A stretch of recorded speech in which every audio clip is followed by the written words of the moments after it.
There comes a moment in every life when effort becomes exhaustion, when trying becomes tightening, and when the desire to fix everything slowly turns into a quiet ache. We don't always notice it happening. We simply wake one day and realize we've been pushing too hard, against circumstances, against people, against ourselves. And in that silent recognition, there is a small, unexpected truth. Not everything is asking to be fixed. Some things simply want to be seen, understood, and allowed to unfold in their own quiet rhythm. Letting be is not the absence of care. It is the presence of acceptance, a gentler form of strength that many of us forget we have. Most people live with a subtle, constant pressure to make life turn out a certain way. We try to guide outcomes, manage other people's emotions, and correct every discomfort before it grows. We treat uncertainty like a problem, imperfection like a danger, and waiting like a personal failure. Often, this begins with small, ordinary moments. A conversation that feels tense, and we rush to explain or justify ourselves. A person we love grows distant, and we try to pull them closer before they drift away. A plan doesn't unfold as expected, and we wrestle with it long after it has slipped from our hands. There is an inner turbulence that rises from being unable to let things be. A tightening in the chest when silence stretches longer than we want. A restlessness when the future refuses to answer our questions. A frustration when someone doesn't behave the way we think they should. Without meaning to, we begin to carry the weight of everything. Every misunderstanding becomes our responsibility. Every uncertainty becomes our battlefield.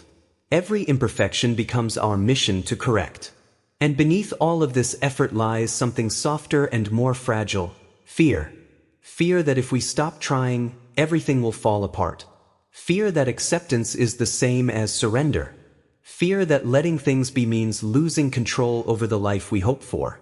But control is a quiet illusion, and life, in its own way, keeps reminding us of that through the people who change, the seasons that shift, and the paths that unfold in directions we never planned. Letting be does not mean apathy. It does not mean indifference. It means recognizing the natural boundaries between what is ours to carry and what belongs to time, to growth, or to someone else's heart. Psychologists often speak about the tension between acceptance and resistance.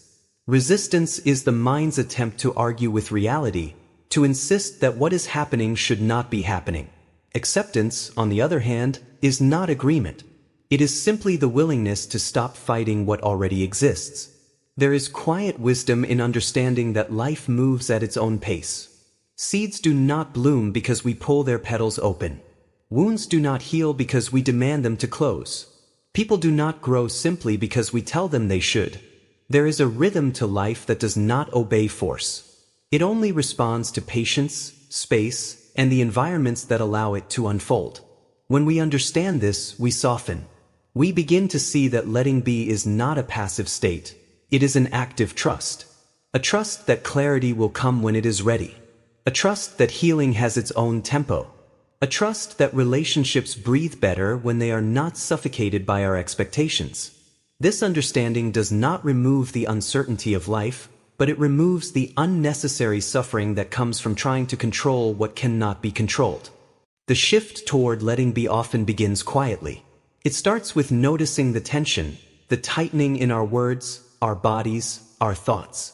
It deepens when we realize that holding on is costing more than letting go ever would. There comes a moment when the mind finally understands what the heart has been whispering all along, that peace does not come from managing life, but from meeting it where it already is. We start choosing stillness over struggle. We begin to breathe through the urge to intervene. We learn to pause before reacting, to observe instead of immediately adjusting. And slowly, something inside loosens. The world does not fall apart when we stop forcing it. The conversation softens when we stop over-explaining. The relationship grows more natural when we stop trying to script it. The plan becomes clearer when we stop gripping it too tightly. Letting be is not giving up. It is stepping aside so the truth can reveal itself without our interference. It is allowing life to speak before we interrupt with our assumptions. This shift feels like opening a window in a room that has been closed for too long. Air returns. Light re-enters. And with that, the mind finally has space to see things as they truly are, not as we feared they were becoming. Letting be reveals itself most beautifully in quiet, ordinary moments. It looks like noticing your thoughts without trying to edit them. It looks like listening to someone you love without rushing to solve their pain. It looks like stepping back from a conflict and letting silence cool the heat before speaking again. Sometimes, it is as simple as giving the day permission to unfold without a script. Letting the rain fall without wishing for sun. Letting your mood shift without judging yourself for it. Letting another person be exactly where they are in their journey without pushing them ahead or pulling them back. There is a gentle maturity in understanding that every emotion doesn't need an immediate cure, every uncertainty doesn't need resolution, and every moment doesn't need to be optimized. Daily life becomes lighter when we stop insisting that it must always feel clear, comfortable, or predictable. We begin to trust the ebb and flow, like the tide that pulls back before it returns, like the moon that disappears before it reappears whole again. Letting be teaches us to rest in the spaces in between, to honor the pauses in our conversations, the unanswered questions in our hearts, the imperfect days that still carry meaning.